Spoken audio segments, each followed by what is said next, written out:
The ships were loaded, the contracts were signed, the pork was on its way, and then bam, 12,000 metric tons. Cancelled. Overnight. No warning. No explanation. Just a quiet bulletin tucked between market updates. China cancels U.S. pork shipment. The timing? Impeccable. The implications? Potentially catastrophic. But why now? Why this specific shipment? And why the silence? We're not talking about a delay. This wasn't weather. This wasn't logistics. This was a clean, deliberate surgical cut. And the meat was already bought, slaughtered, packed, chilled, paid for. Which raises the real question. What did China know that the rest of us didn't? Stick around because this isn't just about pork. This may be the opening shot in an entirely different kind of war. At exactly 2:42 a.m. Beijing time on April 18th, a directive was issued to Chinese importers. 12,000 metric tons of U.S. pork already in transit was to be canceled. Not rerouted, not delayed, canceled outright. The order, verified by both Bloomberg and Reuters, triggered an immediate suspension of port clearance operations in Ningbo and Dalian, where the cargo was scheduled to dock. No public explanation followed. But this wasn't routine trade noise. This was premeditated. According to Chinese customs data, this was the largest pork order canceled mid-shipment in over 5 years, worth roughly $35.4 million at April's average market price of $2,150 per ton. And here's the puzzle. Why cancel pork that was already paid for, processed, and en route? But what makes the move more strategic than spontaneous is what China did next. 3 weeks earlier, on March 25th, the Trump administration imposed a 172% countervailing duty on all pork imported from China, citing findings from a USDA investigation into alleged illegal subsidies and veterinary irregularities.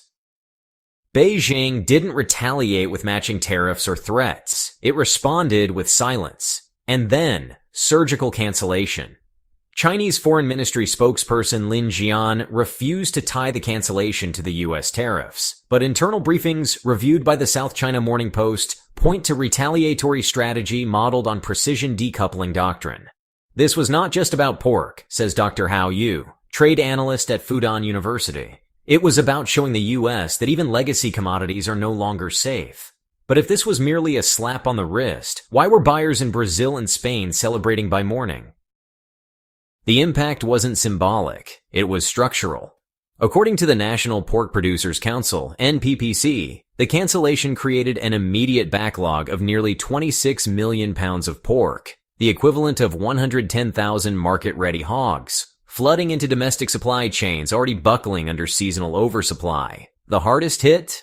Iowa, North Carolina, and Minnesota, which together produce nearly 60% of U.S. pork exports to China. The Iowa Farm Bureau estimates direct losses from the cancellation at $9.7 million in-state, but the cascading effects, plummeting auction prices, overcapacity at processing plants, layoffs, could balloon that number threefold. In Worth County, a pork processor laid off 117 workers within 48 hours of the news. This isn't just a disruption, it's a vacuum, says Chris Novak, CEO of the NPPC. And into that vacuum, new suppliers are moving fast. On April 19th, the day news of the cancellation broke. Tyson Foods shares dipped 4.3%, while Hormel Foods, another pork heavyweight, saw a 3.1% drop.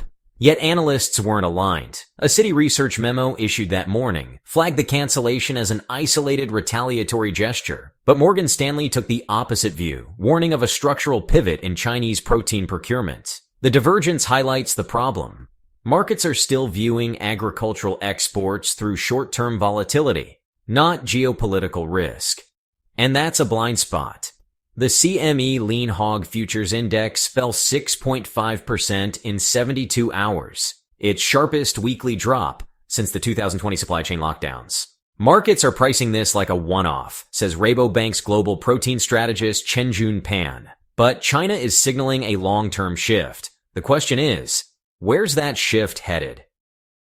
While American pork sat idle in refrigerated containers, Brazilian and Spanish exporters surged ahead. According to Brazil's Ministry of Agriculture, pork exports to China rose 28% in April alone, with São Paulo-based BRFSA filling emergency procurement contracts typically reserved for U.S. suppliers. Spain's Interpork, the country's pork export council, confirmed a 23% spike in Chinese orders year over year, with new fast-track clearance protocols signed in Shanghai just days after the U.S. shipments were canceled. In total, Brazil and Spain now account for 48% of China's imported pork, compared to just 19% from the U.S., down from 33% in 2023, according to China's General Administration of Customs. This is not trade diversification, it's strategic replacement, says Alicia Garcia Herrero, chief economist for Asia-Pacific at Natixis. The U.S. is not being outcompeted, it's being outmaneuvered. So here's the question. What happens if China keeps canceling? Do we adapt or collapse? Drop your take in the comments because we're about to explore something no one's ready to admit. While no official ban has been issued, multiple U.S. pork producers have reported unexplained delays in customs approvals at Chinese ports since mid-March. According to internal USDA dispatches reviewed by Bloomberg, Smithfield Foods confirmed that 2 of its shipments were held for extended inspection, while JBS USA said China had suspended communication on several pending contracts. Behind the scenes, Beijing has quietly updated its import protocols to require supply origin transparency and biosafety alignment with standards not currently met by some U.S. facilities. The result? A silent filtration mechanism that targets American exporters without triggering WTO retaliation. Trade attorney Daniel Portman, who has advised on U.S. China disputes since the 2018 tariff war, calls it a de facto blacklist under the cover of technical compliance. If this process expands, it may represent not just a tactical snub, but the beginning of sector-by-sector economic disengagement. And if pork is first, what's waiting in the wings?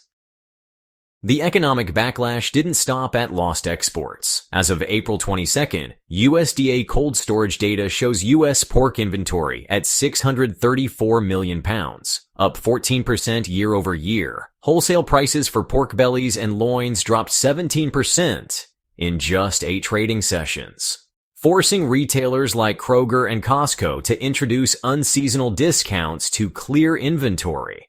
But this oversupply is rapidly outpacing domestic consumption.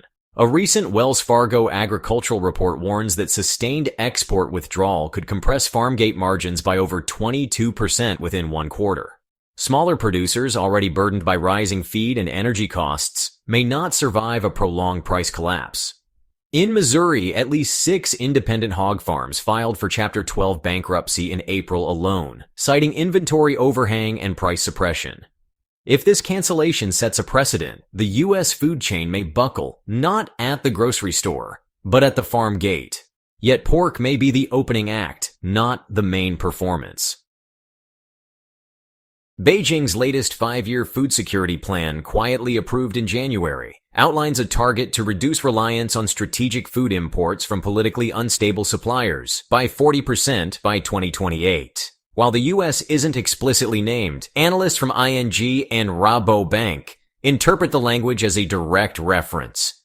Since 2023, China has quadrupled domestic investment in agri-tech, built over 80 million cubic meters of new grain storage, and secured long-term pork and beef contracts with Brazil, Spain, and Argentina.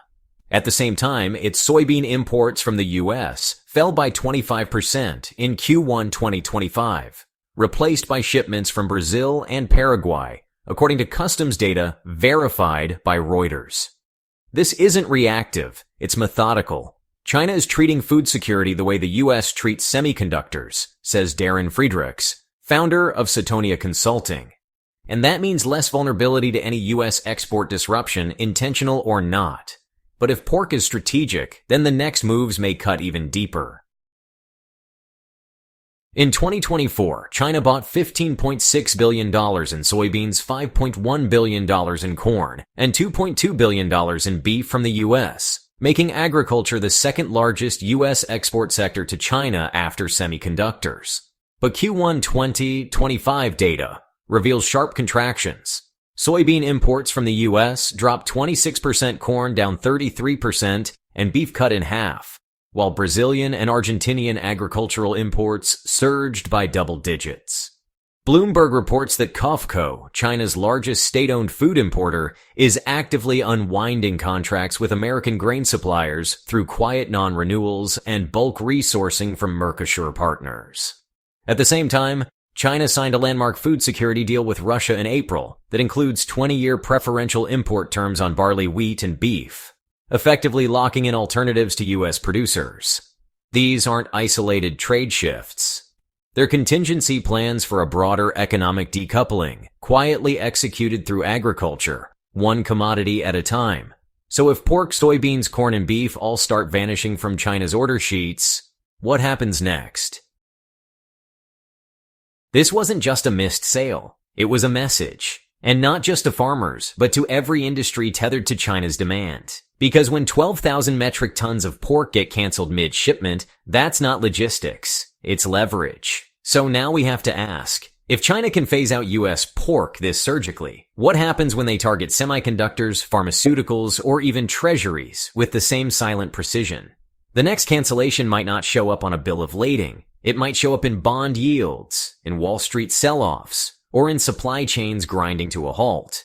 So before you scroll away, ask yourself, what if the real decoupling isn't loud or fast, but one quiet cancellation at a time? And if that's true, then the biggest move China is preparing still hasn't been made. We're glad you're enjoying this video. Please like and subscribe. Check out another video that is now on your screen.